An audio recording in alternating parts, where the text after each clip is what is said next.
الكلام ده ما يناسبكيش. يعني ايه ما يناسبكيش؟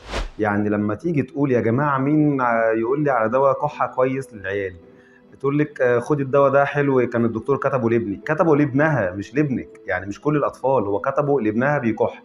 مش معنى ان ابنك بيكح وابنها بيكح ان انتوا الاثنين هتاخدوا نفس الدواء.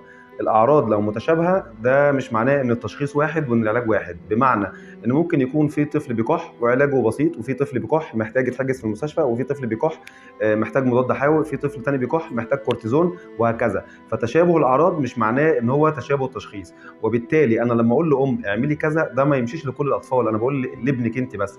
فمش كل واحده الدكتور قال لها على حاجه تروح تنشرها وتقول لكل الناس اعملوا كده، ده الدكتور قال لابني كذا. تلاقي واحده داخله تقول يا جماعه الدواء ده ينفع لابني ولا لا، تقول لها اه ينفع، الدكتور كتبه لابني وهو في سنه.